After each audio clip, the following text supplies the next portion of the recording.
3, 2, 1. Mo, Howdy. what's going on, man? Not much. Thanks for coming out and doing this. Of course, a pleasure. Now, why didn't I know that you drove a bike? Or you said what did you say when I asked? I was like, is that a motorcycle out there? Oh yeah, because it's soft tail. And I was like, and a soft tail is what now? I was like, oh, it's a Harley. There we go. I didn't know what that was. So what's the correlation between like calling it a soft tail versus hardtail, even if there is a point to that? I believe it's like the suspension, like even like it's called like a swing arm. Oh, okay. So it's like a soft tail. It has like a suspension, so when you hit a bump, you could bounce. Oh, it's as soft. Opposed to it, yeah. Oh, So okay. as opposed to a hardtail, you hit a bump, and you're gonna feel that in your spine. Oh, shit.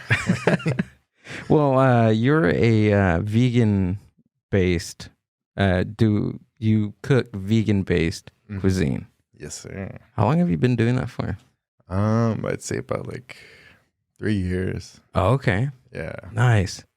Do you have like a culinary background or?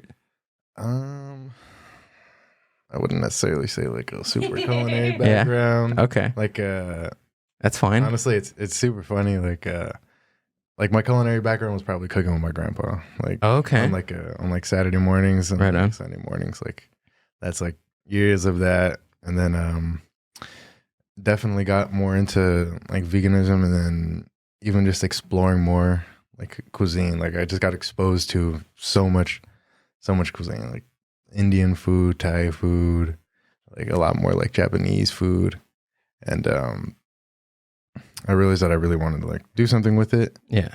And I was like, man, I feel like I can't just like do this as like someone just like loves food. I was like, I feel like I gotta like make my bones. So I started working in restaurants.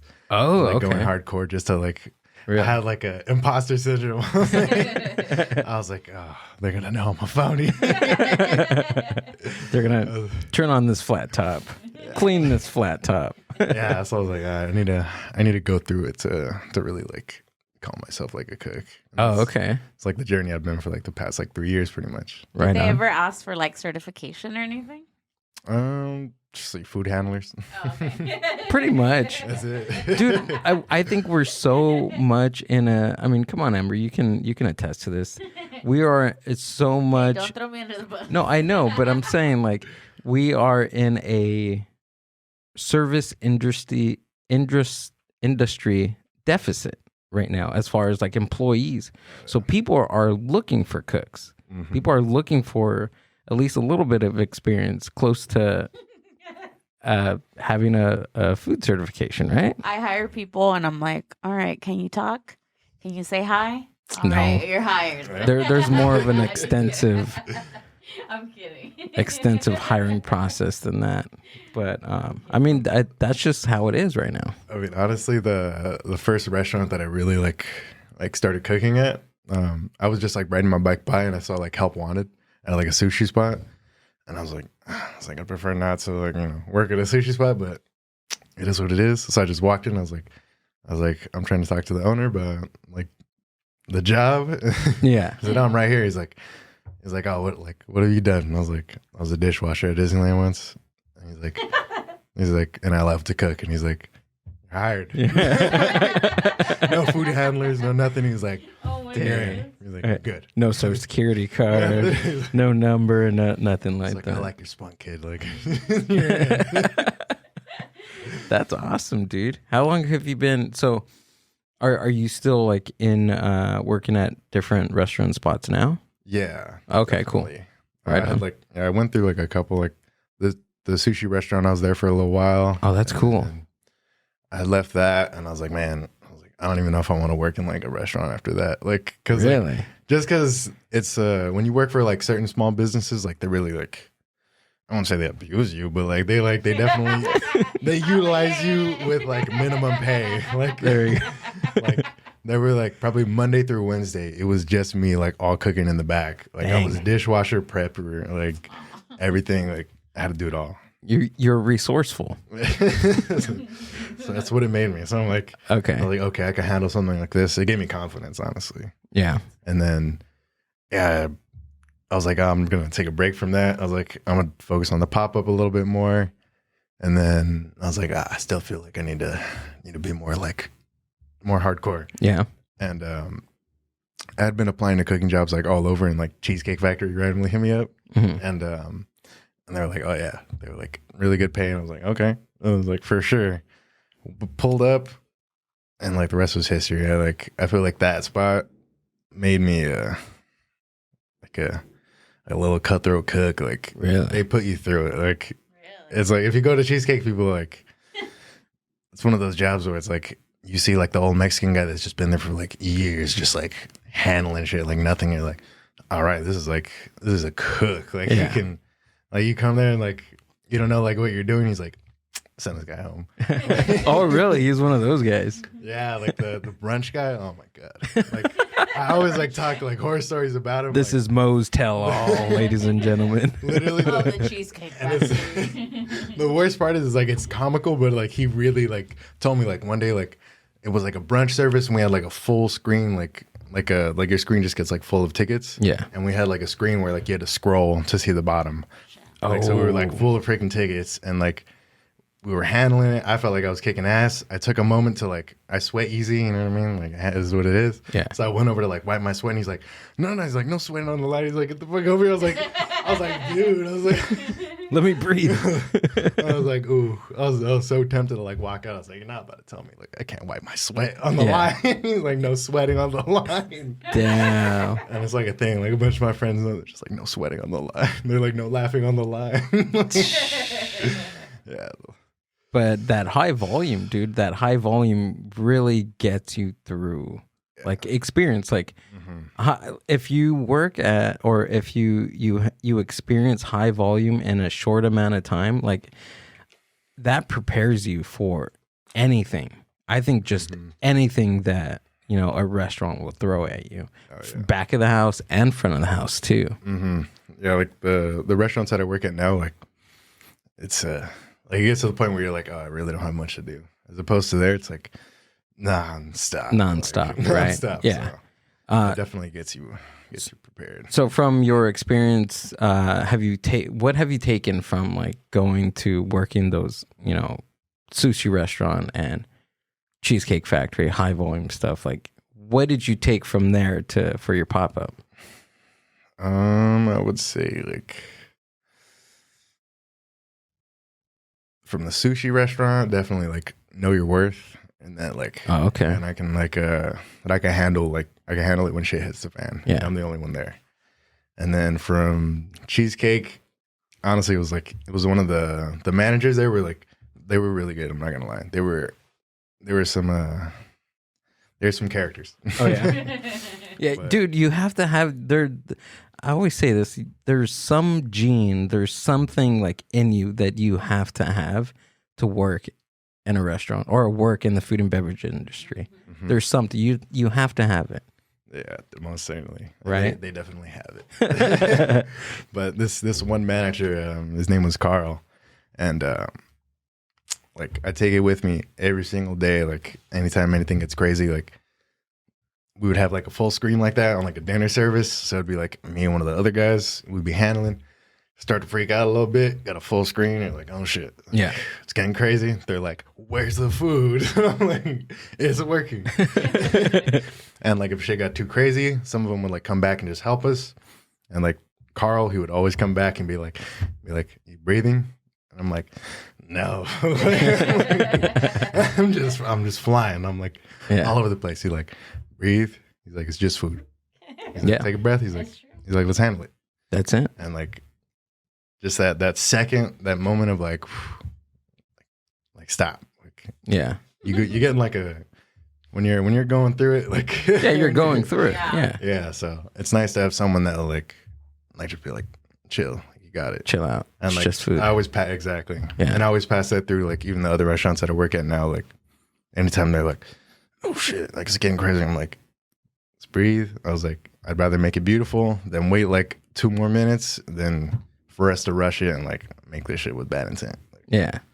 But I think at the moment it's like you see, because I've experienced like high volume, you know, working and where we have 3-hour lines out the door, and and I think at the moment it's like you feel like you're like drowning, like it's never gonna stop, like Literally, you're just like, yeah. why are these people still coming, why are they still here, like you're so grateful, right, that you're working, but you're just like, stay home. Like I remember we had our first year of business, we had this poor kid, I still remember him. He came in, and first of all he came in like moccasins, right? And I was like, we didn't ask you for that, but all right. He had a food handler's card, though. He did so have a we're all food good. handler's, but we were super swamped. I would have sent him home at any other time, but that day I was like, okay, I need you. Like, just don't fucking move. Just stand there and like fry churros. And he was like going and going and going and going. It literally was his first day. And then he asked, he's like, hey, can I go to the restroom? And I was like, yeah, sure. So he goes to the restroom. That fool never came back. He left through the back door and never came back. It happens. Oh, God, pobrecito. That was literally some cheesecake shit. Like they had someone work like a Saturday, and they were just like, even with other people, are like, why wouldn't you have them work a Saturday? Yeah. And literally, they got like so flustered because like it's the brunch time, so like it's crunch time. Like shit gets crazy. It's those 3-hour lines like out the door. Like people are waiting. They're like, I will wait 4 hours for these fucking pancakes. Like. People are crazy. They're ruthless, dude. Yeah, they're ruthless. For It's cheesecake. ruthless, dude. Yeah, no room. Like they go at it. So yeah, like they just had you could tell like they were there just like freaking out. They didn't know what to do, and then like the manager was just like, yo, just like go to the back, like get out of here. And like I remember I went back, talked to them, like I was like, yeah, you good? They're like this is like everybody's crazy, and I'm like, yeah, pretty much. I'm like, yeah, like they're like, yeah, like this. I was like, I don't know if I could do this. I was like, I don't blame you. Yeah. Went back, didn't see him again.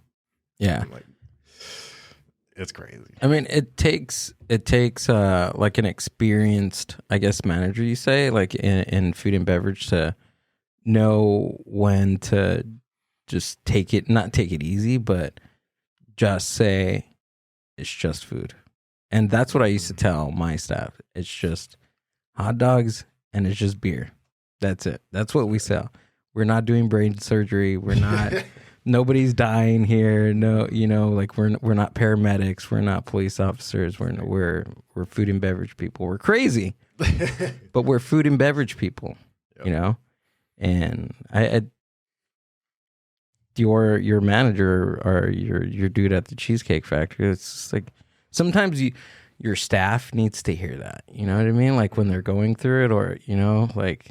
When we would have lines and chill, I'd be like, just chill out. What? We have 20 corn dogs that we need to get out, but there's going to be 20 more. So there's going to be 40 more. There's going to be lines. That's just how it is. That's just the flow of the business, Mm-hmm. But what have you taken from like those experiences to your pop-up? Pretty much that, right? What do you think? Like that's pretty much it. Yeah. I'm like definitely I have a good radar now, like where I'm like, if I'm not like really cooking with like love anymore, I'm like, I was like, my heart's not in like where I'm working at, and I'm like, I need to be out of there. Yeah. I had like straight up left because I had like a little breakdown. Like really? Yeah, because it wasn't even like a fat like like a heavy night. Yeah. It was literally me like on my station. And I was handling it, and I just felt like trapped. I was like, I think it's time for me to just like go full ham on like the business. And I was like, cause here it's like, it's not it. I was like, everybody's crazy, and I was like, it eventually does get to you. Yeah. Like as much as you want to help, people are just crazy. But I think the cool thing too about being like an entrepreneur is like there's stress, but it's your stress. Like it's a different type of stress. You know what I mean? Most certainly. Yeah, it's like you're not stressing for somebody else. You're stressing for yourself. Exactly. It's always like the pick your hard. You know what I mean? Like, yeah. Everything's gonna be hard regardless. Like exactly. Pick what you want it to be hard. Yeah. So I was like, yeah, you're picking your battles. You're choosing what to give a fuck about. Exactly. And it's your business. Mm-hmm. How long have you been doing your cuisine for? I would say about like 2.5 years. Oh, okay. So. Like, yeah. That's rad, dude. It's racking up yeah. slowly. Yeah, because it had started as like something else before. Like I did a pop up before, but it was definitely a little scattered of a concept. Okay. What was the concept? It was I had like just gotten into like Indian food. Oh, okay. And like getting like I wouldn't say like perfecting making like some of the dishes, but yeah, like something I was really proud of. And there was this over a little bit. There was this yellow Thai curry that I would always make, and that was like something I sold. So I sold like a yellow Thai curry with these like fried tofus and pulled pork jackfruit sandwich. And it was yeah, those are the two items that I sold. And definitely it was a interesting concept. Really? Like that was all we offered. Like that was it. Like two items, and then cookies. Well, you're able to crank with 2 items, right? Oh yeah. We sold out. We would sell out like nothing. Yeah, it was nice. So have you always been vegan? No, definitely not. No. Yeah, it was like a gradual change. Yeah. Until like like that like moment where you're like, oh shit, like all right, I can't do this anymore. Oh, like you can't do like what do you mean? Meat, like oh, okay. Yeah, it was straight up like I was slowly transitioning, slowly like but surely, and then I do ceremonies a lot with like mushrooms, and there was just this one like I had eaten meat like earlier in the day, and I had the ceremony after, and it's like I was allowed to like go to this like really beautiful place for a second, and they were like, "You've seen it, but you can't come back here until you like you cut this out of like your diet. Like you really need to like It's more so about like what I'm eating, like what the energy that gets put into it, and a lot of the meat and like the meat industry, like it's just getting more aware of like what goes down in the meat industry. Yeah, and it's like you can't like hide it from yourself anymore. Like that's that. It's like I was just like running from like I was like literally like Farmer John is like the fucking devil. So I was like, yeah, it was just one of those things like you're putting this in your body, right? And it's like you don't deserve to like feel this like relief until you've like cut something out that like doesn't give you any good. Like you're just eating all this like horrible energy. Like some of these like animals were like terrified like when they died. Like yeah. So it's just like it was just getting into the idea that like whatever you're consuming has like energy, and like whatever was made with it like has energy, and that industry just doesn't have any love with it. So right. Yeah, it was a heavy it was a heavy like realization. That sounds like a heavy yeah. trip, dude. Yeah, and I was like, all right, like I was like, I'll like cut it out. Yeah, I try to just be as ethical as possible. Like I do like eat like eggs. Okay, but I got to get it from like farmers like all over. Like Hacienda Heights, I have like a Connect. I have a duck egg Connect. Really? And it's cool. I'm like, because they're just like, yeah, we just play with our duck, and then just pops out an egg. Yeah, that's what I'm saying. Like, it's really ethical. Like, they're treating the animal with like love, and it's like it just pops out an egg, whether it likes it or not. It's just we got to do some investigation on our egg farm behind our house. Our egg farm over here by the studio. There's 2 actually right here down the street. They look pretty nice. Yeah, but we can't see the inside. Yeah, but they crank them out, dude. I think that's the only thing. You know what I mean? Like how much agriculture, how much room is used to house those chickens. If they're cranking out a lot. On their kind of like their slogan, it does say it like antibiotic free and all these like free range and all these things. But I mean, again, we don't know. We can't see it. Yeah, and there's these tricks too, right? That the FDA there's like in order. Maybe we can pull this up.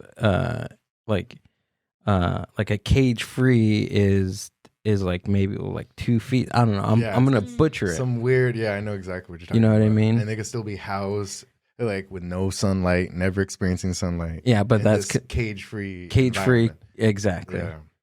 Yeah. Something with behind cage free, something like that. Yeah, you pulled it up. Okay, cool. This law requires that covered animals be housed in a confinement systems that comply with specific minimum standards for freedom of movement, cage-free design, and minimum floor space, and identifies covered animals to include veal, calves, breeding pigs, and egg-laying hens as specified. But we want to look for like the specific. Yeah, I don't see the specs. I'll look for it. Okay. Yeah. But yeah, there's some they're weasels. Yeah. Oh, yeah. I mean, they made the law, and they're like, oh yeah, now we can regulate. It's cage free. Yeah. They're like, oh yeah, this is cage free. Yeah. So where Just did sleight of hand. your idea of like el hongo, right? El hongo is the mushroom Mm-hmm. in English. Yeah, the mushroom. It was definitely going on like a culinary adventure with like my partner. I feel like they definitely like changed the game for me. Yeah. They definitely like really loved like mushrooms, and they had like shown me like other ones like oyster mushrooms and even like king oyster mushrooms. And I was like, wow, like all I really thought was like portobellos and like white mushrooms, and like, Right. it was like pretty nasty. And I'm like, I'm not a fan. Yeah. And then after like trying these other ones, like it just changed the game for me.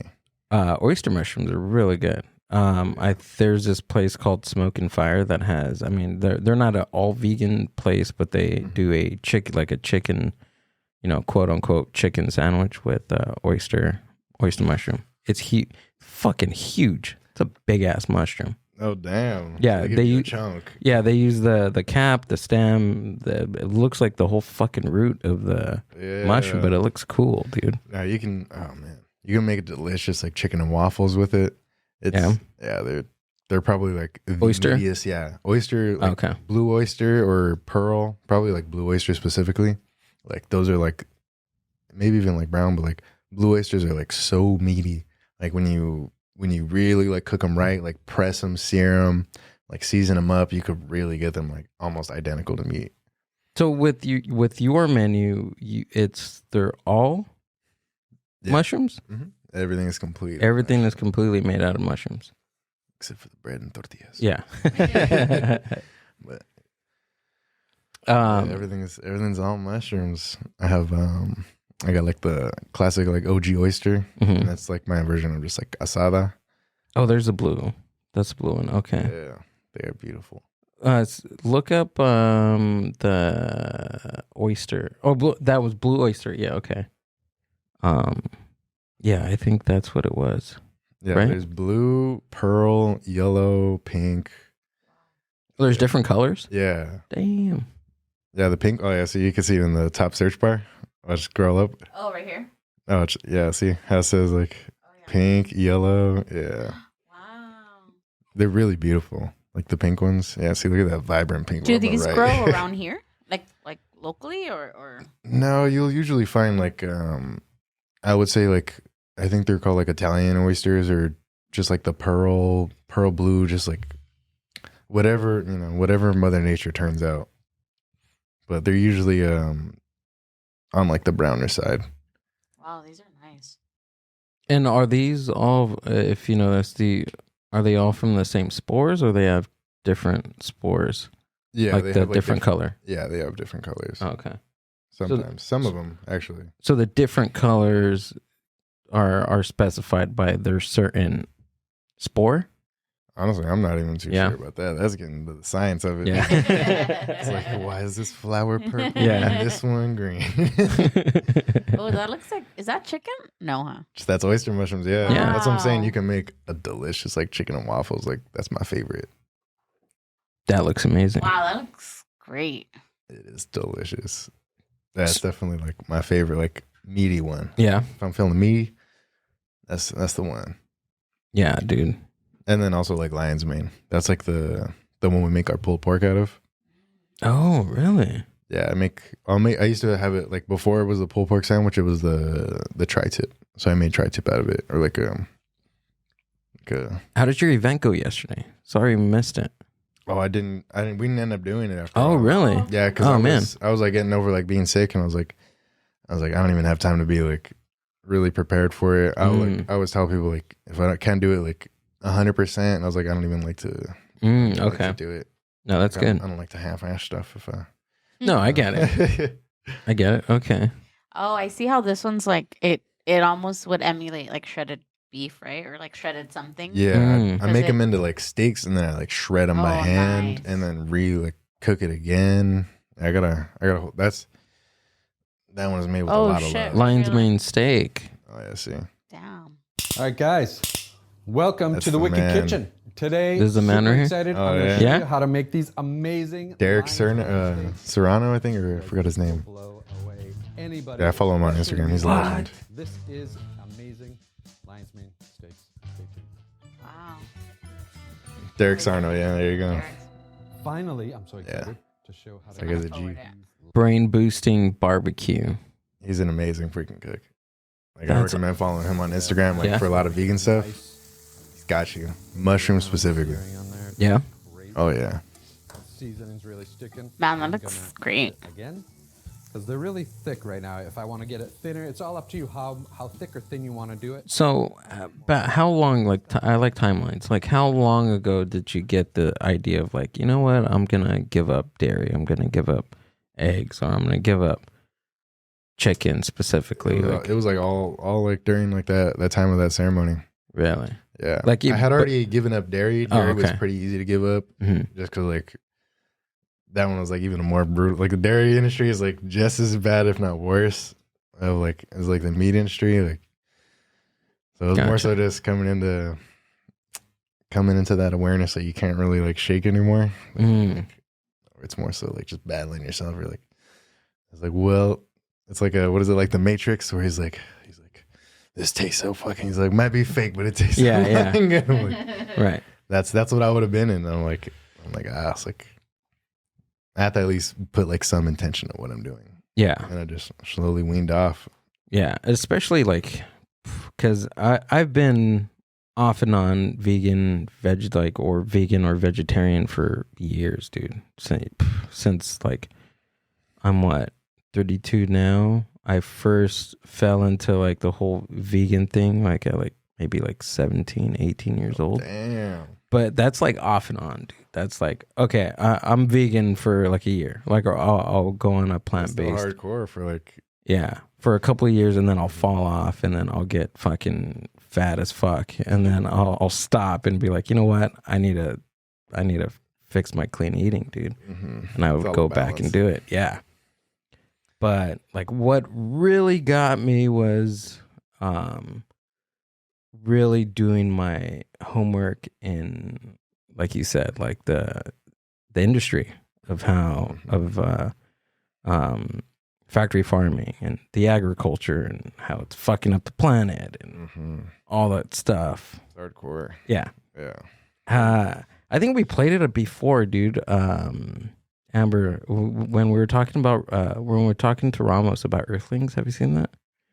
I feel like I've heard Joaquin Phoenix? heard about the documentary, but I haven't seen it. It's crazy, dude. Yeah, damn. You're You're like the fifth person to recommend. Really? It, so now I'm like, okay, I have to like, I'm like, okay, it's got to go down now. Yeah, dude. Yeah, that one's crazy. And then Cowspiracy. Have you heard? I haven't heard of that one. Have you heard of that one? Mhm. See if we can pull up it. That one goes really intense too. Oh shit. Yeah, that one. But I think that one's more along like, so Earthlings is more, actually it pulls from all the different, so it goes into like leather and like clothing, fashion, the food, the environment. Like it pulls out everything. But Cowspiracy is it mostly talks about the factory farming and I'm like, all am I that. gonna see something sad? I don't Oh know. yeah. Earthlings. Yeah. Earthlings, you'll see something sad. Cowspiracy is like real shit. Literally. So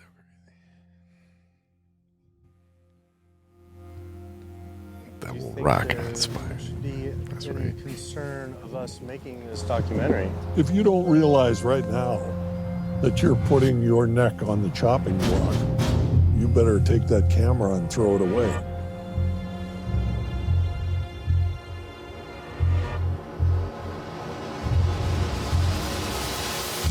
Let's look at the fundamental problem here. They're looking to maximize. Oh shit, Michael Pollan. Michael Pollan is badass. Damn, dude. I was like,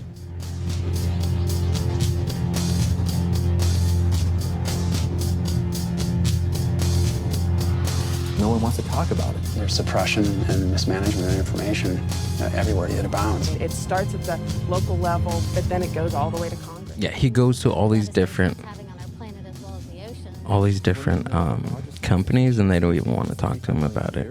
They can dictate the federal policies because they have so much political power. And one of the largest industries on the planet with the biggest environmental impact, trying to keep us in the dark about how it's operating. That's the one thing no one talks about. Everybody goes around that. A lot of people just keep their mouths shut because they don't want to be the next one with the bullet to their head. I don't know that I would want to comment on that. That's all he was getting to. Like throughout the whole film, like he's like, oh, like I emailed this company, and then they emailed me back, and yeah, it's a trip. It's crazy. it's like the military-industrial complex. Like it's a thing. You mess with it, and like, and what is that? Have money in it. What is that? The military-industrial complex. What's that? Like how we just supply like the weapons on both sides Oh, of yeah. the wars and everything, just like for endless feeding. Like, Yeah. Same thing with meat. We like hype it up or like make it the focus when like it's only supposed to be like 25% of your plate. Like the rest is supposed to be like fruits and vegetables, like Right. even like nuts and seeds. Like you're supposed to eat a lot more diverse than just straight like meat and dairy. Yeah, because I mean, I even look back to what I used to eat, and it was just like everything was just bread and meat, or like meat and cheese. Yeah, everything. That's like it's weird because they even said this in the documentary, dude. Is that our diet is so it has to do with our culture, like American culture. It's so like meat and dairy and just the farming and everything that comes with eating, beef and chicken and pork and all that. It's ingrained into American culture. Most certainly. And when you tell people don't do something, like you're fucking up with their culture, you're messing with their identity too. Yeah, no, that's true. It's something even like hard to break out of. Like absolutely. Yeah, because I always try to like help out like my uncle, and he's always one of those guys who's like, I don't want that fucking rabbit food. He's like, I'm like, dude, how is your colon? Like,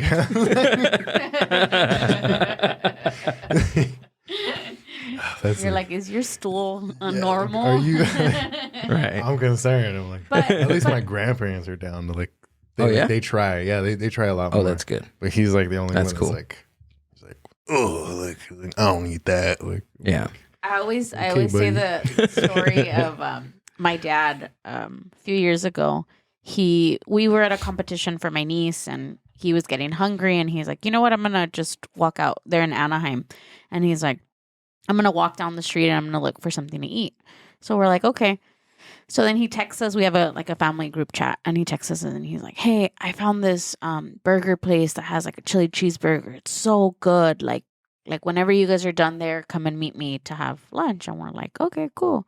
So he pins it to us, and then I like see it, and right away I was like, oh, this place has been on my list. It's like a vegan place. And I was like, I'm not gonna say shit. So I get there, and he's like, yeah, try this burger and this one. And he's like, I already had like 2 things off the menu, and it's so good.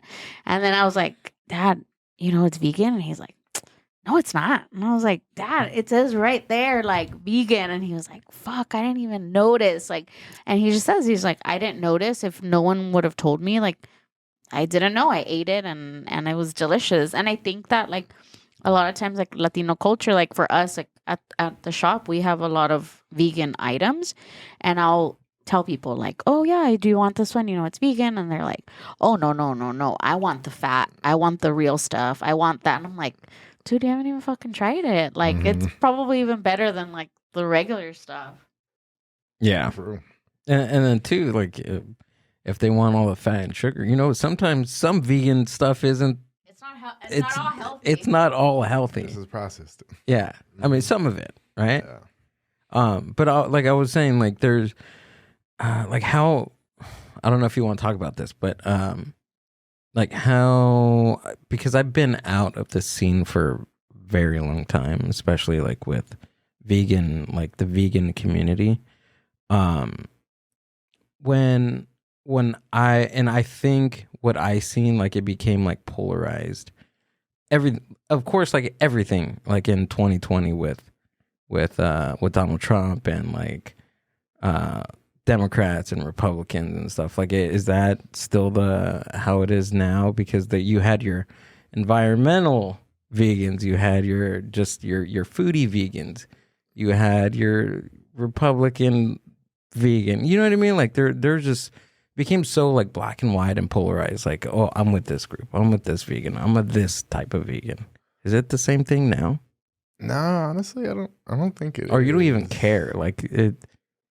Yeah, I think it's one of those things that there's quite a few like communities that have like built themselves where I don't think that even phases them. Like, like a lot of the like vegan playground, like those people, like those are a lot of people that have been in like the game for a while, and I think just it appeals to everybody. Like the fact that they're all over the place. Yeah. Like what is it? Like the Plant Lab. That one's like probably like one of my favorites. And I found them in like Highland Park. I was like playing a show in Highland Park. Damn. And I was like, holy shit, there's vegan food right here. I found like them in Rebel Mac and Cheese. Oh, okay. And then I found them again at Vegan Exchange. I was like, holy shit. I was like, you guys are everywhere. You guys are. You know who used to be in Highland Park? I don't know if they're still over there now. Plant Food for People. Have you heard them? Mm-mm. They were like a jackfruit taco. They were like a truck, right? No, they're a trailer. They didn't have a truck. They had a food trailer, and we had them do some of our festivals that I used to manage. Yeah. And they used to park right there, like down the street on York Boulevard, down the street from Donut Friend. They used to have a spot there like all the time. I don't know if they still do it. I think Vegan Hooligans. They know each other. I think they're like family or whatever. Those are the homie too. Oh yeah, yeah.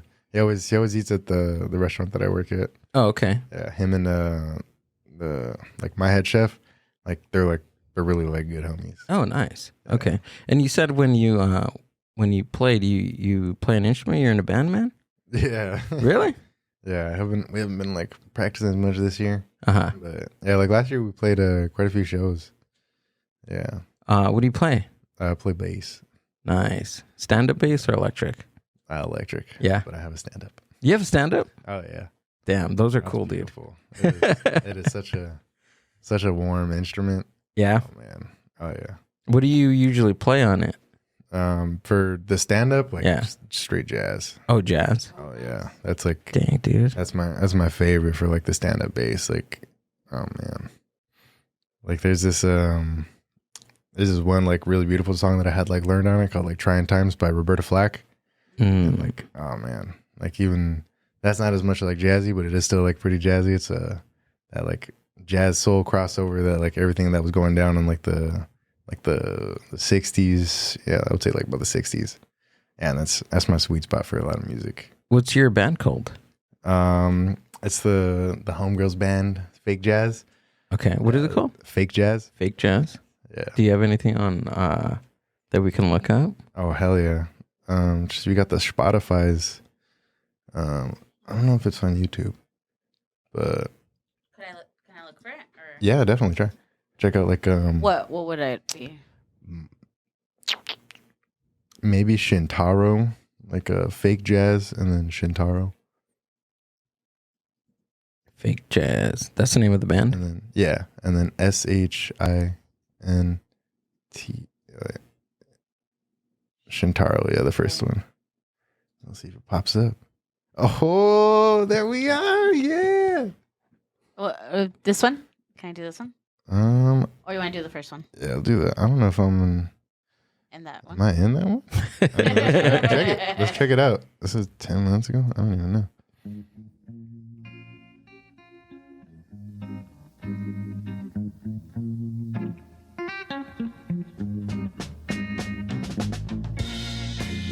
Wow, that sounds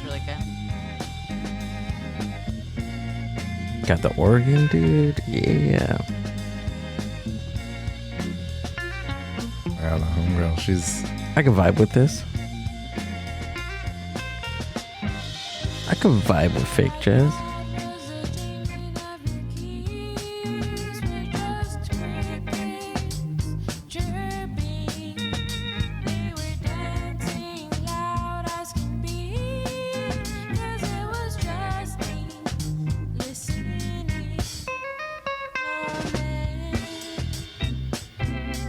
This sounds really good. Yeah, dude. I had known like the lead singer Lily.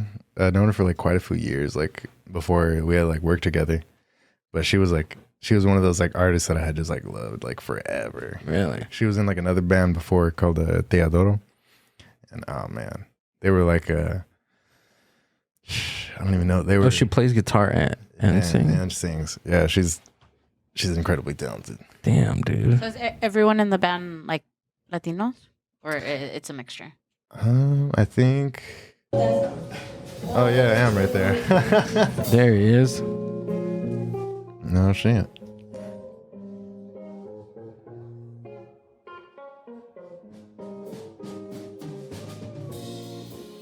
Oh, that's cool with the projection in the back. Yeah, those are the homies. Oh, I miss them. That's cool. Shout out Lily. Shout out Keeney. Shout out Jason. I miss you guys.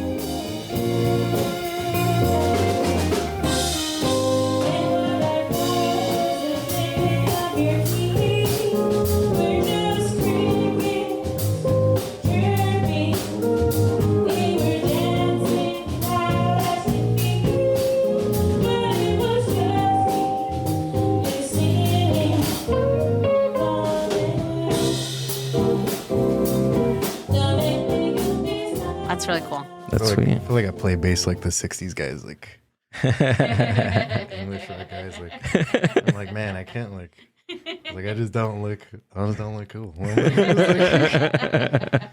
So I'm just out there vibing. Look like fucking Jaco Pastorius, where he's just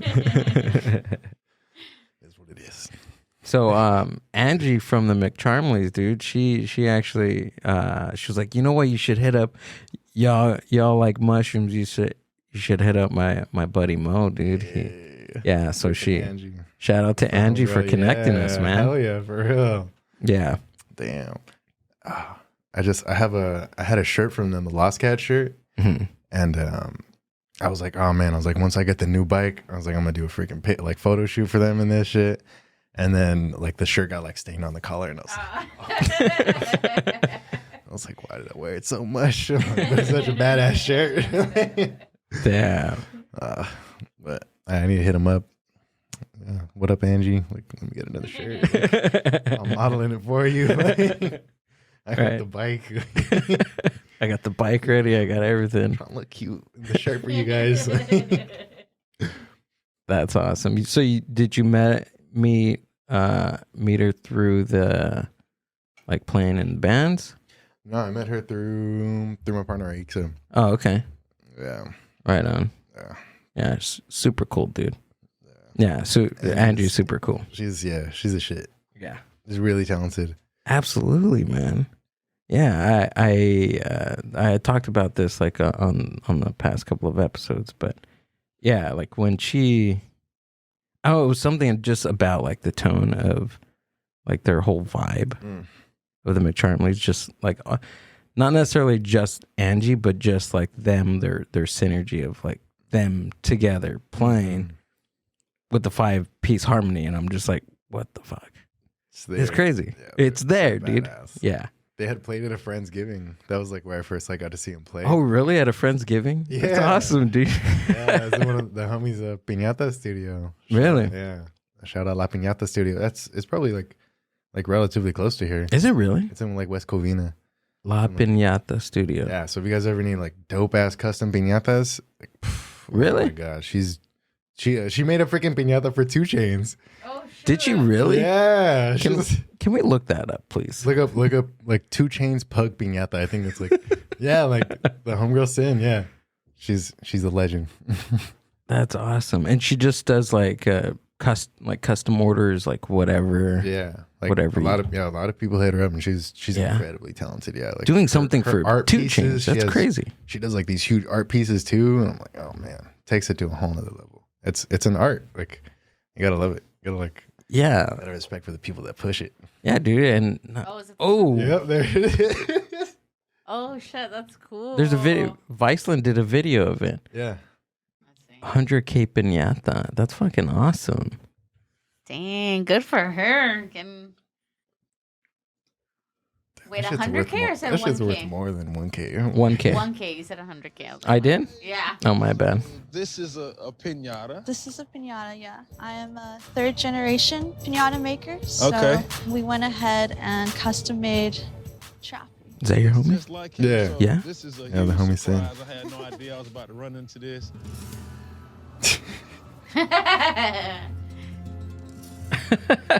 So tell me more about the pinata business. It kind of started off like me just trying to help grow this art form and be recognized as artists. I'm gonna showcase our work and make this something that people remember. Well, so far so good. You definitely got on our radar. It looks like the hard work definitely paid off. Tell me like some of the price ranges of some of the pinatas you do. I mean, you know, this is most expensive, so. True. That's right. Well, the thing about it is that it started being sold for very, very, very low price points. It's not a very respected art form. I got you. It's like a slave labor trade. Like what? So, Like give me $10 Whoa. $10 for these. $10 for Okay. something like this, probably like $60. What? We started putting more She said detail back in the into day. it to go ahead and like elevate the art form. Definitely. And we started focusing more on quality, and that's when we started raising our price. Otherwise, we wouldn't be able to survive. Back in the days, if they were $60, I'd probably want me about 10 of them. But now, how much are these? Starting price of $300 and up to over $1,000. That's a lot for a pinata, eh? Yeah. This piece right here is $1,000. $1,000 for a pinata. Yeah. Something you finna just whack upside the head. Oh yeah, but it's an experience that we sell. Nothing in this life lasts forever. So what we make, we put a lot of love and energy into it. Through the creation of it, you learn patience, and through the destruction of it, it's like learning about like release. That's such a cool little video. I wanted to see 2 Chainz Theo on top of his house swinging that thing. Let me get behind you. Oh shit.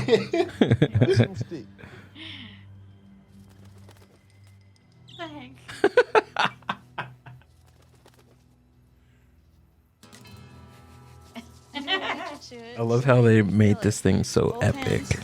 They had to. Feel it? Is there anything in it? There's some treats in there for Trappy. There it is. Almost. Come on back. Ay, pobrecito. Where headed?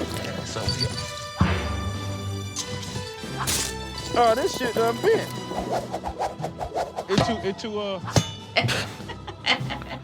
That's awesome. Yeah, that shit's deep. My Quality. My mom never let us get piñatas of like characters or anything that emulated like real life because she said it was like brutal of us to go and crack it. So I could never have like I don't know, a Hello Kitty body. What about like a piñata. Disney princess? No, never. What? It was always, it had to be like on a star, and then it had to be like, you know, like the plates that would come and stuff like that. Because she was like, no, I'm not going to let you guys whack a look-alike. I was like, No Blue's Clues. No Blue's Clues. No, okay. So she said something that was pretty interesting, and I feel like for like small businesses, and I don't know if this happens to you, but like when he asks, like, why is it so expensive? Like, you know, and people don't understand like the labor of love that goes behind things and how much effort you put in. Yeah, you see, let's say like for you, maybe a taco, and you know, have you had anyone ever ask you like, why is your stuff expensive, or why does it cost that, or anything like that? Actually, surprisingly, no. But that's like because like part of my mission is like to make it like really affordable. Because my thing is like an issue that I would have like with some vegan food is like it was really expensive. Yeah. And I'm like, damn, I was like, I can't afford like a $16 sandwich and try something else. I'm like, I'm kind of screwed over with that. So that was like something I really wanted to eliminate. I wanted the buy-in to be really cheap for you to like try it. So you can't be like, oh, like vegan food's too expensive. I'm like, my shit's $2 to try it. And I'm like, that's how much a taco is on the side of the street, if not more. Yeah. Sometimes I'll even go to $3 for a taco. Like, so that was my mission. Like, I really wanted it to be like attainable for like the any day person. They could be, so they're not like, oh, like it's too expensive. I'm like, it's $2. I was like, yeah, try one. And like, sure enough, like a lot of people are just like, they're like, I'll try. And we have we had a lot of like walk by traffic, like foot traffic. That's how like honestly like a lot of our sales had come for some events. Really? Like when we set up in like Long Beach in front of a Culture Shrooms, shout out Culture Shrooms. Like we had like people there for an event. They were all buying from us. But then like I would say about half of the money I made was all from people just walking by. Dang. Like the barbershop right next to us specifically. Like like I was like, oh, like he's like let me try 2 of those. I'm like, all right. I was like, I got you. And he's like, came back like so quick. He's like, man, that was fucking delicious. He's like, give me 10 of them. I was like, oh shit. And like the whole night he was like buying tacos. Yeah. For like him and like his homies in the barbershop. I was like, dude, like that's what's up. Like, and that was like a customer we had set up there again. Like, sure enough, he came back up. He's like, man, I missed you guys. And I was like, oh, that like makes my heart like happy. Like, yeah, dude. Like, I just really want it to be like even something like you could like pick out on a little bit. Like you can. You could eat like a solid amount. Like it just feels like home. Like tacos is like, you know. Yeah, it's that comfort food, especially like in Mexican American culture. Like exactly taco, dude. Hey, that's the go-to all the time. Yo, you party taco. You're drunk a little bit taco. Tacos, right away. So I had to do it. And then even like part of the whole mission with that Hongo was like the whole trying to move away from like processed meats, and like that's where mushrooms come in perfect. Like when I was exposed to like mushrooms, it really like let's say like once a mind's been expanded, it can't go back to the same shape. And I'm like, wow, like you can really like make something delicious out of mushrooms. And it just genuinely like blew my mind. Like as simple as like trying like a new mushroom, like it changed my life. Like I can't thank it enough for that. So tell me about your first experience into like, damn, like mushrooms, like depending if they're psychedelic or non-psychedelic, non-psychotropic, right? That's what it's called. But like tell me about like that where you're like, dang, like what was it through like a psychedelic experience that where you're like, oh, mushrooms are it, dude. Like mushrooms can not only like heal you in certain aspects, but also like still feed you. I would say it's a loaded question. I don't even know if I know what I. Well, I mean, for the healing thing, yeah, because I'm like they started at 2 different points. Okay. Yeah, I definitely got into like the healing aspect of mushrooms. Like, what came first? Was it the healing first? Yeah, most certainly. Okay. Yeah, because I had like tried them like when I was, I feel like probably like most likely 18, like leading out like 17, 18. But yeah, like straight up, like my uncle was like I got some. He's like, you want it? He's like, you and your homie split the bag. I was like, really? I was like, fuck yeah. I was like, we've been wanting to try it. So like me and him, I was like, looking back, I'm like, that was quite a fucking bit of mushrooms. I'm like, really? Yeah. But we all need a family member like that. Just sure. We all need a Theo like that. Here's a bag of mushrooms. Yeah, he's like, I got you. So, but looking back, I'm like, okay, these were probably like the freaking Thai ones or like Masatex or like these like other small ones like that like don't really get you like as much as other strains like EE. And so like I had like quite a bit of them, and like they were pretty nasty. So I remember like grinding them up. I literally put them in a magazine. Funneled them into my mouth. And, like, drank water, like funneled, like drank water. I was like, that's what I had to do. And like my uncle was like, yeah, he's like, just take them. He's like, and then like you smoke a blunt to get there. Dang. And I was like, all right, for sure. And like it was like me and my homie Marco, and like we were just sitting in the garage, my grandma's garage, smoking a blunt with my uncle, and like we started getting like the giggles. Yeah. And he's like, you're starting to see the little tweaks on. I was like, yeah. He's like, I see your eyes like moving all over the place. And then like that was when I experienced like spatial distortion for like the first time. Oh yeah. Or like the room started like moving back and like breathing. I was like, oh shit. I was like, this is something else. And then it was like the point where when it's like focusing but not focusing, you like zone out. Yeah. Completely like travel.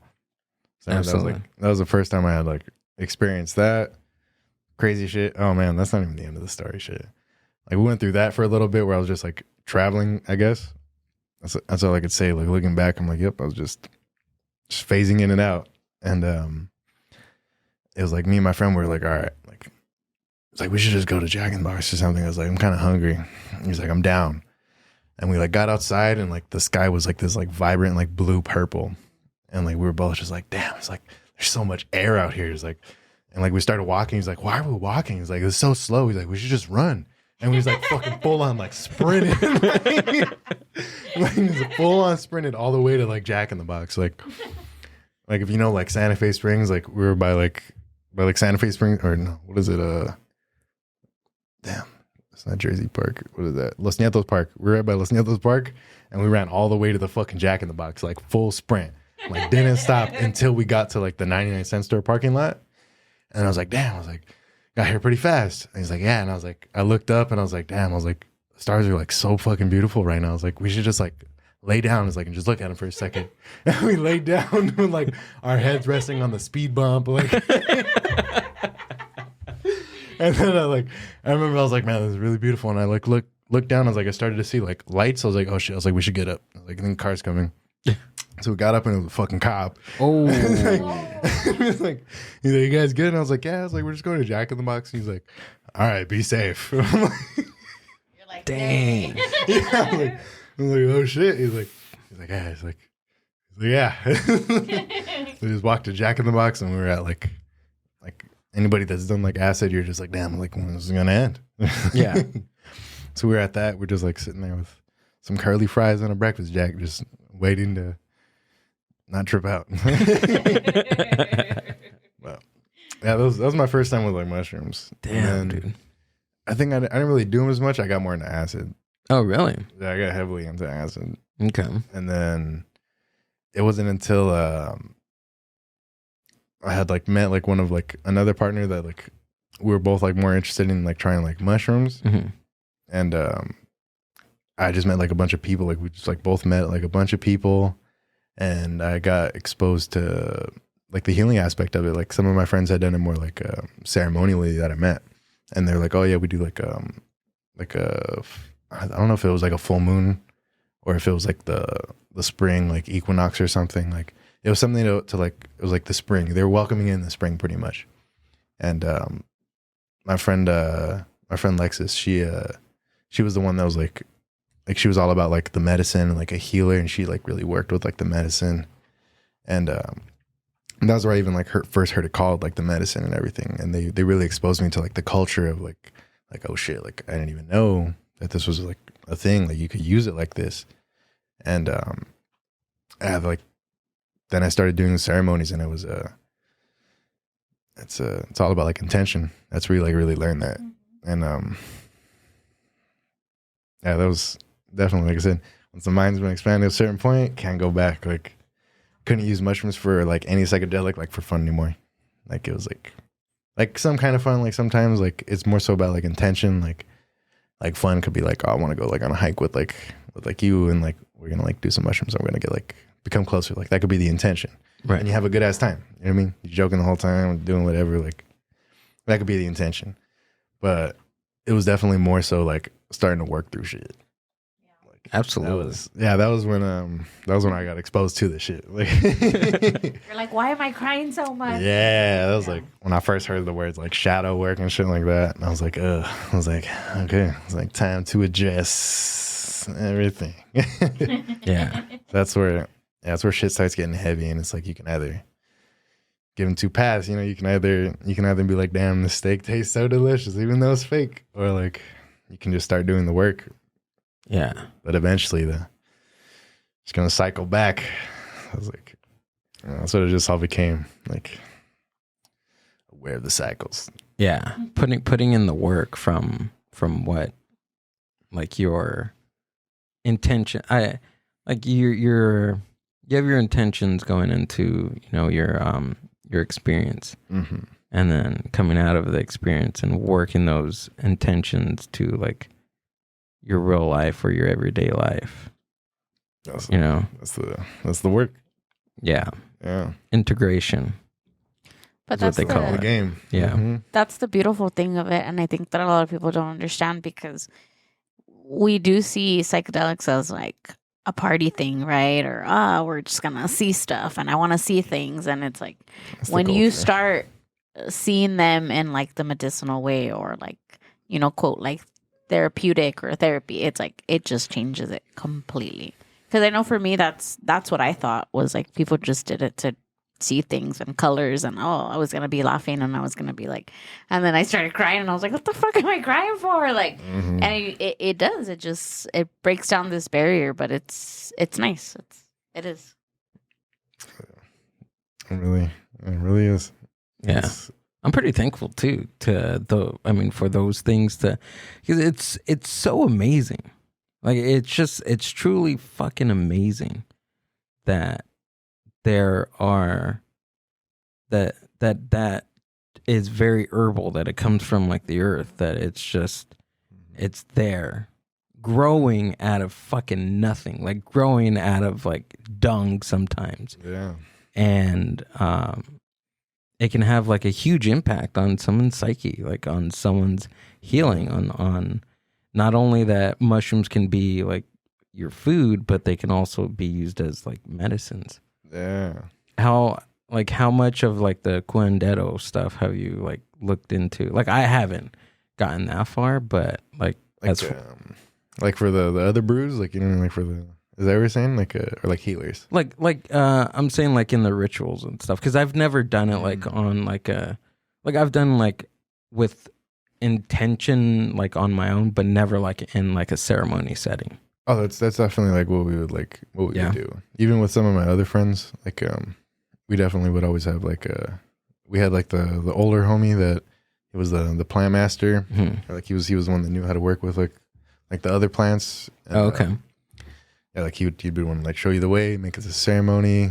But I think when I tried like Aya for the first time, that was like probably like more of like a strict ceremony. Okay. Not like strict, but like a little bit more dogmatic practice to it, you would say? Yeah, it's just structured. I feel like it was just structured. Oh, okay. Like they had it planned out. Like it was like. And that's what that's what it sounds like too. Like from just Google searching shit and going on YouTube, looking up like ceremonies and stuff for ayahuasca and that it sounds like that. Like it sounds very structured, very dogmatic. Yeah. There's a certain practice to it. I want to experience those though. Those are yeah. Because when I did try like Aya, it was definitely it was extremely visual and in a whole nother sense. Like really, I've done like quite a bit. Like even like I did like do you know like other strains of like mushrooms even? Yeah. So like PE, like penis envy. So I did like 5 grams of penis envy. Okay. And that was like those are pretty really heavy. Yeah, it was really really visual. Yeah. Definitely went really deep.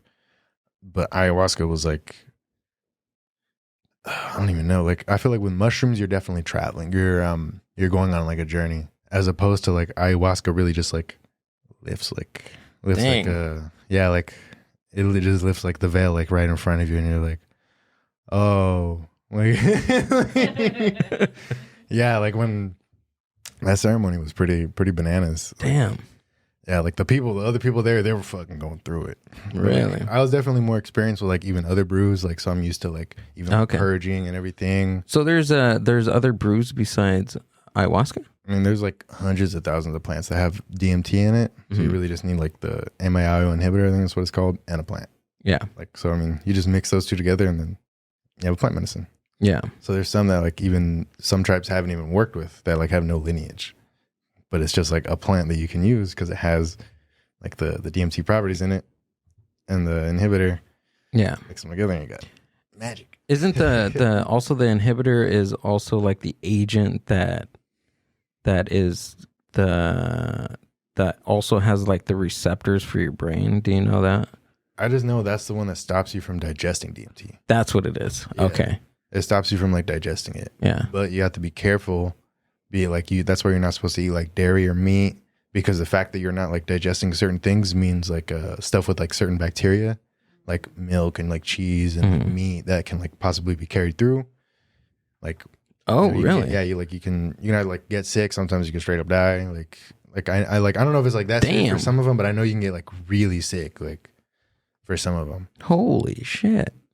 Like I might have been like fed like ghost stories about it, but like, you know what I mean? Like I've definitely heard like just like stick to the diet, because like even then it really is about like the discipline of it too. Like you're just, like I would usually like fast before ceremonies like 2 days, like sometimes, and those are beautiful. Do you do that with mushrooms too? Like before you go, you do mushrooms. I would like sometimes I would fast, sometimes I wouldn't. It's more so the other stuff. Yeah, like you're gonna purge. So I was like, oh, okay. Yeah, I'm like, and when you say purge, that's throw up. Yeah, like, yeah, that's what or come out the other end, right? Yeah, I mean, thankfully I haven't experienced that. Yeah. I've heard stories of like, but I mean that's why I got used to it. Like that's why I was even ready for like the whole like ayahuasca one. Like I was already ready. I brought my own bucket. Like I was ready. Like I was ready. I had like my bucket, my blanket. Like I know the drill. Yeah. Like I know what I'm gonna do. And yeah, sure enough, like started. I had like the first cup, and like it's just like the other. I realized it was very similar to another brew that I did. Like first cup, it just like relaxes my stomach. I'm like, now I can relax. I don't really get too much. Maybe like very light vision. It's not till the second cup where like, you know, it's party time. So just as normal, I took like the second cup, but this was like different. Like I took it and it just felt like it was like stuck. Like I was like, I waited like my 45 minutes to digest. Like I have a whole freaking order of operation I go through before I move on to the next cup. So like, I was like, damn, I was like, I feel like something's blocking. And she's like, oh, she's like, we have another thing for this. Like for like when you're like feeling like an energy blockage. And I was like, all right, I was like, let's do it. I was like, and I like straight up like drank it for like a split second. And like right away, I was like straight yakking. Damn. You know, like purged. I was like, such a nice release. I was like, all right, finally. Just like started like deep breathing. But like, I completely forgot to miss out. During like my first cup, like chill moment where I was just like waiting, like relaxing, like the hour or whatever, the person across from me was like going fucking through it. Like, dang. They were like, no. They're like, oh my God, like I need to die. Like that's it. Like, oh my God. Like they were fucking going through it. And so some way I always deal with that though is somebody had always told me like, oh, if you like can't handle that, like that's your work for the night. Like that's like you gotta work through that. And now I have like complete like utter compassion for like anytime that goes through. So not to sound mean, but I just like zone it out. I'm just like, yeah, yep, that's the drill. I was like, enjoy your ride. So I just remember like they like finally relaxed, and I think they passed out from like screaming so much. And I was just doing like my deep breathing. I was like, ooh, I got the last of it. Yeah. I just remember deep breathing. I was like, it's like time to lay down. I was like, it always tells me, it's like, time to lay down. I was like, you're good. I was like, rest. And like, that was just like slowly, I was like breathing with like each breath that was like slowing down. It was more so like, it was like, oh, it's coming off. Oh. And then like slowly it was like, I don't even know how to describe it. Like, it wasn't like, it was beyond, definitely like beyond like whatever like this is. It just felt like it was just like lifted, and I was like in this whole other place, like a whole ass room. And it really was like, as like cliche and like stereotypical it was, like there were like these like couple beings, and they just started like showing me shit. Really? And like I was just like literally showing you something, like showing me something, and I was just like, okay. I was like I don't know what this is. And I started like, I'm like, through like journeying like as much as you do, like you start to get like a grasp of like how to navigate like these areas. So like I was like, oh, it's like it's this, it's like it's something like this. And I was like, oh, it's like stop. I was like, you're trying to attach meaning to like every single thing you see. I was like, stop. I was like, relax. I was like, breathe. I was like, experience. And as soon as they were just like, I felt like they were just like, good job. And they put that one away, and then they bring out another one. And you're just like playing games with them. Like, and like, that's all it was. Like, I was just like, okay. I was like, next one. I was like, okay. Like, I was like, I don't know what these are, but like, it's like you have to like pass these like tests, like, and like that's pretty much like all I had. And I like went to this definitely was like a little like purgatory spot where I was like stuck in like this space, and it was my time to deal with like the person that was next to me. That was like, she was just like laying there. She was just like, oh my God, that is so terrifying. Wow, oh my God, that is so terrifying. Wow, like I was like, okay. I was like, I could deal with the screaming crazy person, but the person that is just super calm saying, wow, this is terrifying. I'm like, okay, that kind of, you got me. I was like, okay. And I had to work through that for a little bit. And then I started going somewhere and I was like, oh, I think I have to pee. Damn. So I was like, I know if I get up, I was like, I'm not going to be able to come back. And like, sure enough, I got up, went pee, came back, and I was like, all right, it's over. I was like, I can either drink the next cup, but it's like 5 a.m. So I'm like, damn. I should probably rest. So in like real time, how long was that your experience? I don't even know. No. Isn't that crazy how time is just not a what? Yep. For some reason, and with like mushrooms, like I can tell. Yeah. Like I'm like, okay, that was definitely maybe like, I could piece together like segments of the journey. Yeah. As opposed to this, like I said, it was just howdy, like damn. I don't know what happened. I just know like I would tell people like, what was it? I even made a meme about it the next fucking day, just because it was so like, I didn't even know. I even talked about it like you have like an integration circle. Mm-hmm. And they're just like, oh, everybody's like, how's your experience? And they're like, oh, I saw all this like stuff. I went to like a past life. I was like, these guys just showed me some shit and I didn't know what to do. Really? Yeah. And I was like that. And like, the only thing I got out of it was like, you know what I mean? Like using my intention or like, my intuition to like, be like, okay, like this is right. This is wrong. Like, don't do this. I was like, you know what happens when you don't? I'm like, I know. Like, yeah. Did you do that ceremony here, or did you travel somewhere else to do it? Yeah, I was here. Here? Oh, okay. Yeah, I did that one here. So it was local. Nice. Yeah, I mean, the freaking meme was like you seen like next Friday? Yeah. Yeah, it was like when it was like when the interdimensional beings like show me objects I can't comprehend, and it was that guy like I can't get jiggy to this shit. I was like, I don't know how to process this, so I'm gonna make a joke about it.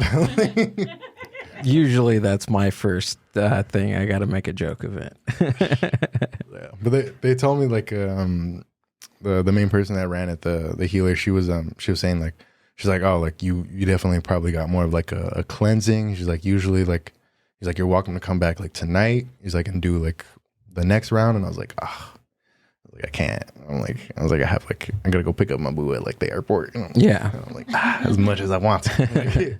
Yeah, I was gonna ask, like, there's some ceremonies that you go like up to like 3 days, right? Yeah. That's what I want to go experience. Those are the ones that, like, you know, you talked about, like the real healers. Yeah, I think like when I start, or when my first experience, I would like to experience something like that. Like I've never experienced DMT.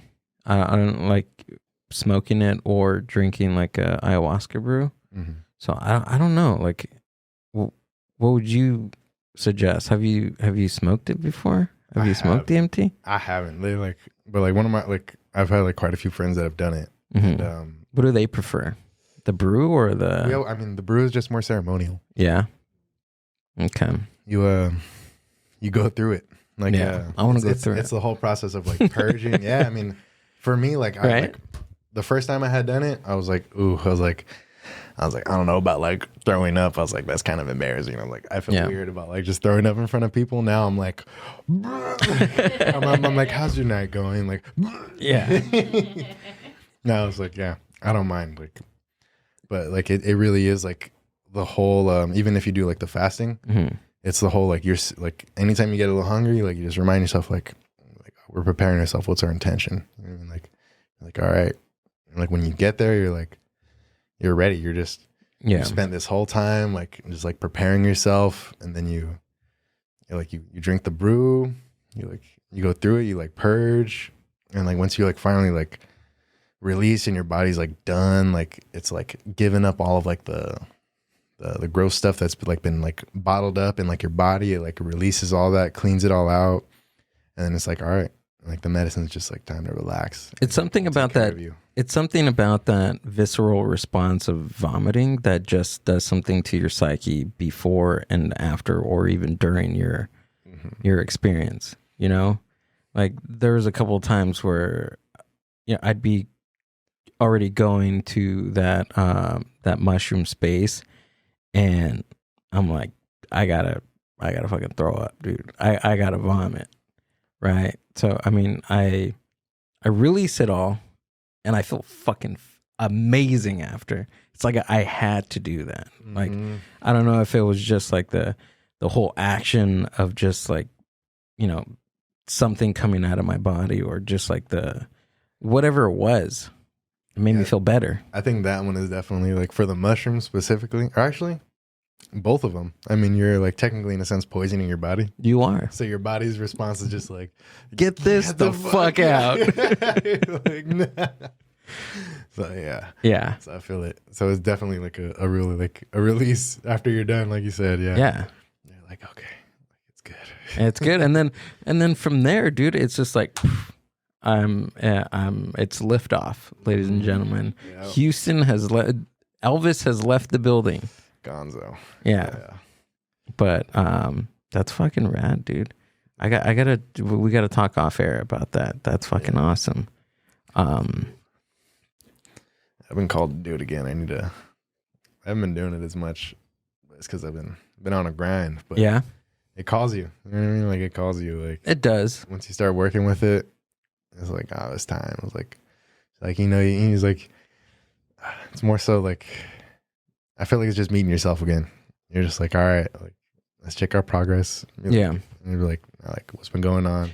It's so strange too, because like when you're in like that space, dude, and you're just like, I've been here before. It's so weird. Like I've had that super crazy weird realization even too with LSD, and it's just like I've been here for like 1,000 years. Like I've had that weird experience. You know what I mean? Like there's this weird experience where you're like, I'm a light being. Like I'm not human. I'm fucking something else. Like I'm. There's more to life than just what this is. And I think that's just the strangest thing. I mean, that's you know, the universe talking to itself, right? So it's like, because I had like, I feel like I had that feeling, but I got like a whole nother perspective of it. Like when I did the 5Gs of like PE, like the only reason I didn't like that is because it was like a really visually intense like experience, but I didn't bring anything back. Like I didn't bring back like my intention. Like I didn't bring back like any good like lessons as much. Like the only thing I did bring back was when I was starting to like, it felt like just like fall through like back to like where I was. Like it was just like coming to me like, and like, oh shit, like just like where am I like trying to go? And it was like, oh, I want to be like here. And it was more so just like, holy shit, like I chose to be here. I was like, I chose this like this existence. Like, holy shit, like I chose this. I was like, that's why I've like seen this before. I was like, because now I know I chose this. I was like, instead of just being like, why have I like been here before? It's like, because you're like, you need to like realize that like you're supposed to be here. Like you chose this. Damn. And like where are you gonna go with this? Like now that you know like you chose this, what is your intuition telling you? And that's what like the medicine, I feel like, just like when you like get that little like trick, like little tip, you're just like, oh, like your intuition is like your higher self, like something like, you know what to do, like you got it, just like you got it. Yeah. And like that just gets stronger with like these games and these tests that you do, like when you're going in these spaces. Like sometimes like with other medicines, I've noticed it's like child's games. Like the first time I did the one of the other brews, it was like, I always talk about it. It was called like the Serpent's Game, and it was like, it was just this crazy like wooden stone like board game, but it was like you're in it. It was like Mousetrap, but it was like more complex. And like you would go in these rooms and you would like have these like experiences, and it's like, you know, like what's like the right choice, and it's like stuff that's coming up to you, And when you're just like, nah, I don't need to fix that. Like, fuck that. I was like, nah. I was like, nah, it's cool. I was like, next. I was like, whatever. And I was like, nah. And like, we'd be listening to chants. So the chants would just get more intense and they would get like cycle. Like you would just be like going and be like, are you sure? And be like, this is what you want to choose? And be like, yeah, like, fuck that. And be like, nah, I'm not going to change that. And then just like, it's more intense and more intense. You're just like, and then you finally, it's just like, is this really like what the fuck you want? And I'm just like, and then like, it's just like, and you finally like submit, you like break and you're just like, no, like I'll choose the right thing. Like, okay. And then I just hear like this like wooden like door just like shh, like slide open and you just like go on to the next one. And it's just like, good job. Like, and it's just like, I've noticed it's just like, they're always just games, like telling you like the last one that I had done with like that brew, I was in this like, I had gone to this like really smoky place and there were these another like really beautiful chants that were going down and they were like really like heavy like tribal like stuff like that and I was like I just felt like the energy like zipping through. I was like where the fuck do I know this? I was like I know what this is. I was like and it sounds super crazy but like that so that first board game, anytime I'd like realize I'm like holy shit this is a game, I'm like it's just a fucking game, it would pull me out and I'd be in front of this snake and be like, he's like, you're not supposed to know it's a game. I was like, just play the game, just experience. He's like, and then I would just go back and I wouldn't be aware it was a game again. And I would just be like going through the cycles and the chants again. So when I went, the last time I had like done it, like it was more so like me like trusting that like that intuition. Cause it was just like, it's like, you know what this is. I was like, you know who this is. And I was like, oh shit, it's you. I was like, it's the fucking snake. I was like, yeah. He's like, that's what you got. You have that like vibe check in you. He's like that like you can apply to anything in life. He's like if this isn't really like truly like coming from like love, he's like like he's like you have the power. He's like you have the power to know that this is wrong and not coming from a place of love. And it's like you got that power, use it. He's like you just showed me right now. He's like no matter like even if you can't see, no matter how much smoke is in the way, he's like you know the way to go. He's like as long as it's through love. I'm like I was like beautiful. Yeah. So I was super grateful. Whoa.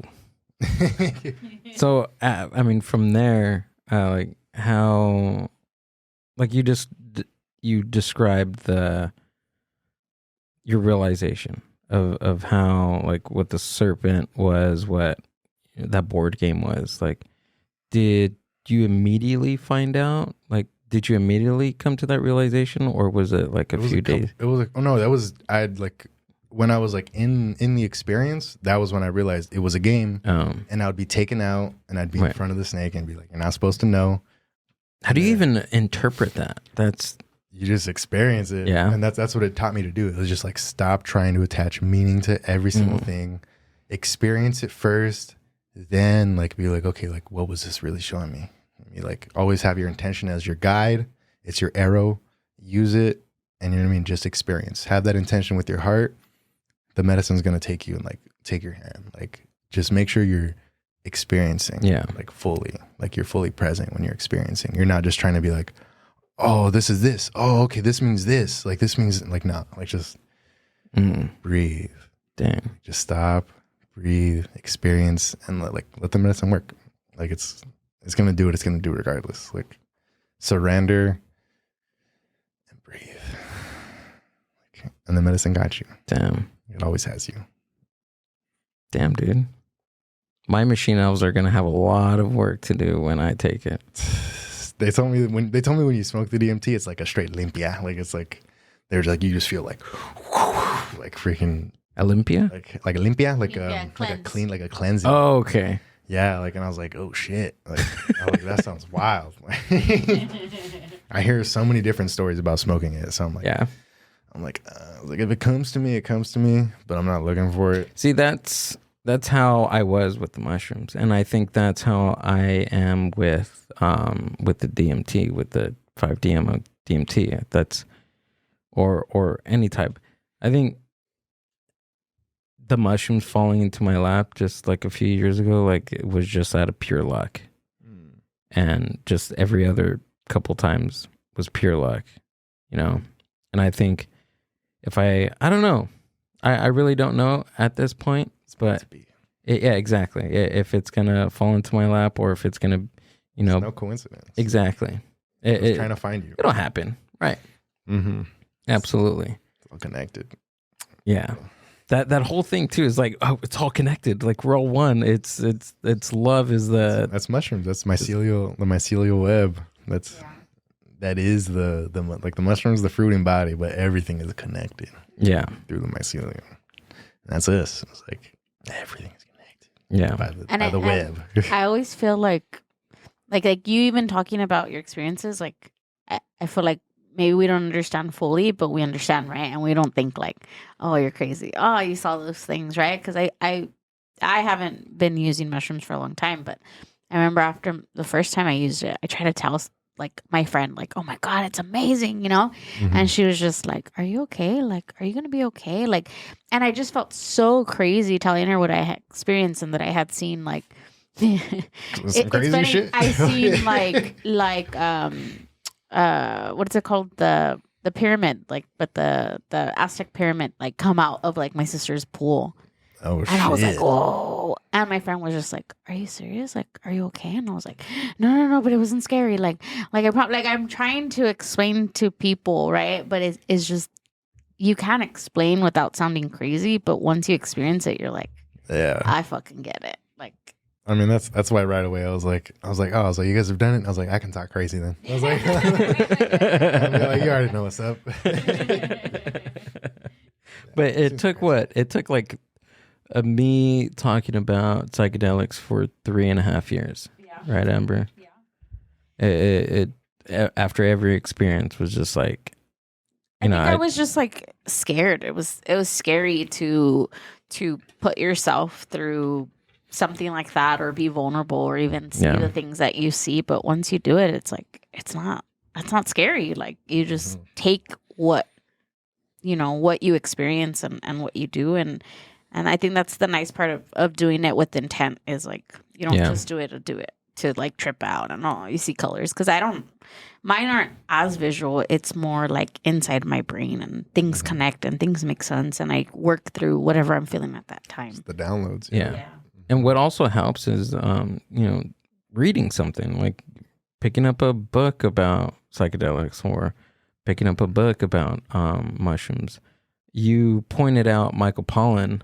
Have you read his book, How to Change Your Mind? No. It's a really good read, dude. Yeah. It took me like a week. It's a fat fucking book, dude. It took me like a week to get through that, and I was just reading nonstop. Another good, that one. It goes through. It talks about like all these different. I don't know if is that the omnivore's dilemma. No, omnivore's dilemma. That's something totally different. But he has How to Change Your Mind, and then he also has another book. Can we look up his books? Because I didn't fully get through the last one that he wrote, but that one is all about like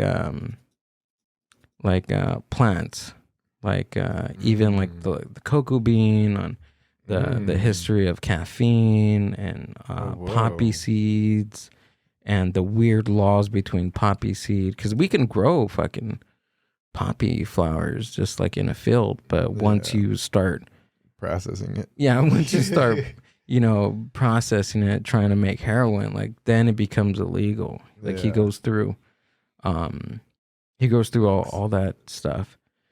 This is Your Mind on Plants. I still got to get through that one, but Michael Pollan dives deep into 3 plant drugs: opium, caffeine, and mescaline, and throws the fundamental strangeness and arbitrariness of our thinking about them into sharp relief. Whoa. This is a great read. This one and How to Change Your Mind. I'll have to check that out. Both great. Is that his right there too? The In Defense of Food, the Myth of Nutrition and the Pleasure? Scroll down. Oh, yeah, that's him too. Yeah, he is awesome, dude. How to Change Your Mind. There's that one. I first got into him because he has it's not like a manual, but it's just like on how to eat food rules. There we go. And he talks about like what we were talking about at the top of this, about like the the food pyramid, how that's all fucked in this country. Yeah. He talks about like how we're not great guy when it comes to like eating healthier and choosing better options. That eating manual is just like, it's like a day by day kind of like, okay, day one, you do this, or things to look out for. Don't.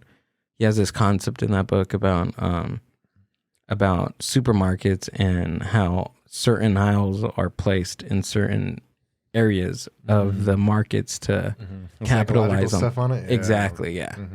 And he goes into like why some restaurants use different colors to make you know, like the orange and red, or yellow for hungry. Yeah, exactly. Yeah, that shit's crazy. Yeah, when you think of yellow and red, like fucking McDonald's, dude, or Burger King, you know, the black, the white, and the orange, dude. Wendy's. Yeah. Wendy's. It's all those fucking crazy places. Psychology. Great guy, dude, but awesome fucking book. I have to find it. Maybe I'll let you borrow it, dude. Yeah. Honestly, I'm but remind me, dude, 2 because books in, so I'm like, oh, you have books? Okay. Yeah, because I'm finishing like the Dhammapada right now, and then In the Realm of Hungry Ghosts. Oh, okay. You ever heard like Gabor Mate? Mm-mm. Oh man, pull him up. What's this guy's name? This is my idol. Like, he's like you want to talk about healing? We talked about my idol right now. Michael Pollan's one of my idols, and who's Gabor Mate. Gabor Mate. Yeah. How do I spell that? Gabor. Oh, there he is. Gabor Mate. He's Hungarian. Okay. Yeah. Oh, it's this guy. I've seen him talk on certain on different things. Okay. Yeah, he's a freaking legend. Like, he's such a beautiful soul, full of love, full of compassion, full of healing. Like, I'm reading like In the Realm of Hungry Ghosts. Okay. Like, that's like there it is. Oh, there. So what is that one about? What have you That one's about like trauma and addiction. Oh. Mm-hmm. Yeah, because I definitely got into him when I was still like going to school for psychology. Because I was going to be doing that, like clinical psychology. Really? And then I had like wanted to move towards more like a trauma and addiction care. Like even doing like psychology for that because of him. I'm like, wow, this is like the baseline of like what's going down right now. That's like the people that really need some love, like the trauma. And it was mainly like about like drug addicts, like people that are like have like experienced like extreme addictions, like extreme traumas, and how like the trauma is what really like made like facilitated all of this. Yeah, like one of his most beautiful things that helped me like in my life so much, when it was the question was like, what good did this addiction do for you? And that was like really transformative, because I was like going through it, like I was going through like substance abuse, and like marijuana, even like quite a bit. Like it was and I really like asked myself when I was trying to do like shadow work, and like it was like, okay, like it was like, what good did this do for me? I'm like, what's like the good stuff it did for me? And I'm like, okay, like it gave me like confidence, like it gave me like a set of ease, like a relax. And I was like, okay, where in my childhood did I not get these, that I had to look for it in something else? And that's where like the work, that's why I was like, oh, I'm like, oh, okay. I was like, this is the work. I'm like, okay.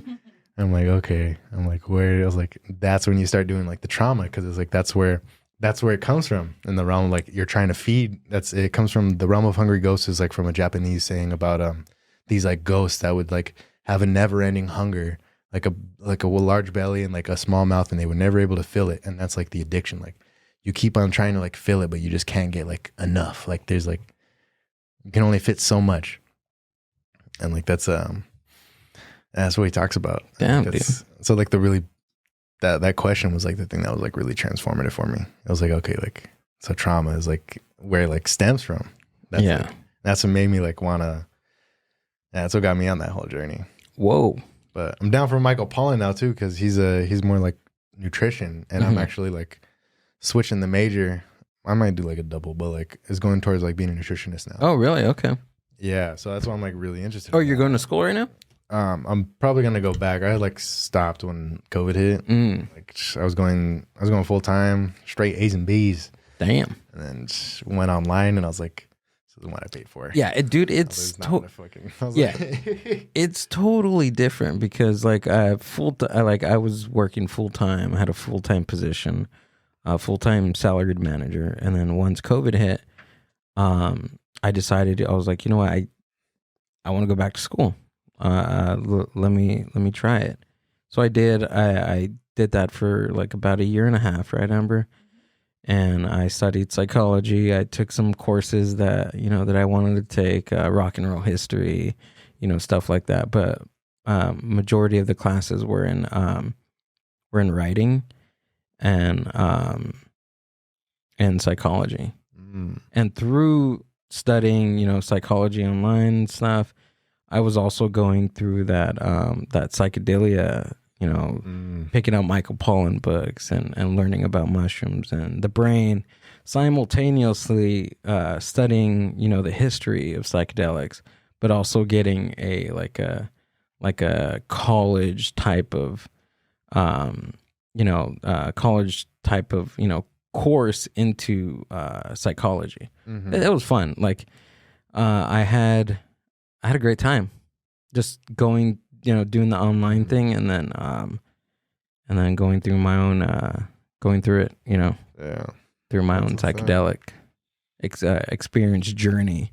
I would say during COVID, right? Yeah. And then that's where like I decided, it was like at the beginning of, starting the podcast, that's what it was going to be about. It was just going to be like, psychedelic stuff. And then it did this weird transformation. Like it's still transforming now. Like all this, like right now, like what we're experiencing right now is totally different than what, I had plans for, but it is what it is. And I'm having a great time no matter what. Yeah. That's what's up. Fucking crazy. Following that light. That's what's it. Wherever it takes us, right? And then Amber's here helping me and she fucking elevated this stuff. That's right. So she's back there. She's blushing probably. Nah, I'm not. I know what I did. No, I'm sorry. That's right. She said, know your worth. Yeah, know your worth. That's right. But, dude, so like, what's next for you now? Like, you got your pop-ups. You're grinding. What's the next step? What's in the future for El Hongo?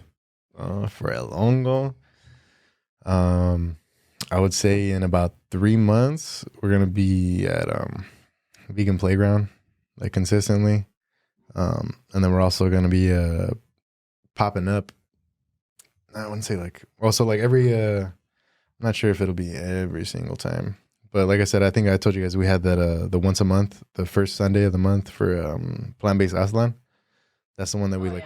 Can you pull up his video, dude? That fucking production on that video, dude, is the homie Charlie. Awesome. Shout out to the homie Charlie. There, yeah. How's everything tasting like? It is incredibly delicious. What did you do to season or marinate this meat? That's not meat. It's actually mushrooms. It's mushrooms? Mushrooms. Mushrooms. Mushrooms. Mushrooms. Mushrooms. I'm in the background too in the hat. Mushrooms. Mushrooms. Mushrooms. Mushrooms. Shout out Angel City Michael. I'm in the back too. Oh, this one right here. Oh man, I totally missed putting it on the screen. But that's fine. Yeah. We heard it. We heard it, but you can also go to his Instagram page at _El Hongo on Instagram. Yeah. To go check it out. And we'll put all the links are going to be in the show description for that. But Mo, it was nice talking to you, man. So like this was fucking cool, dude. You awesome. You got to come back.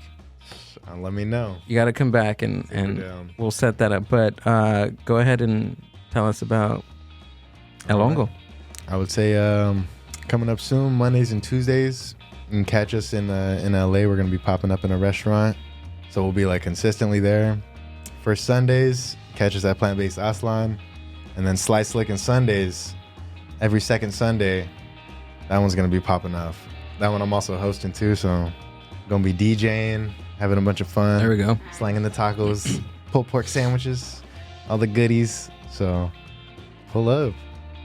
Try some of our new dishes. We want to definitely try it. Yeah.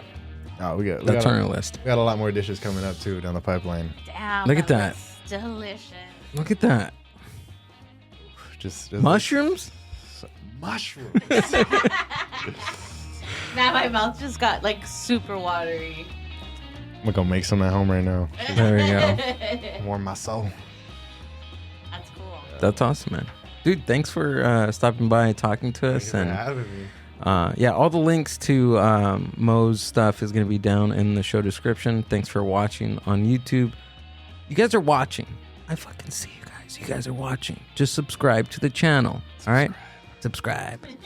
If you're listening on Apple Music, don't forget to rate and leave us a nice review. Or a bad review, but mostly nice. And if you're on Spotify, give us 5 stars. And follow us on at the Mind Buzz. We got some cool stuff going on this month. And thanks, guys. We got my open mic on the 23rd? 23rd. And an art show. Peace out. The Mind Buzz podcast. Thanks, Mo. Appreciate it. Hell yeah. Bye-bye, everybody.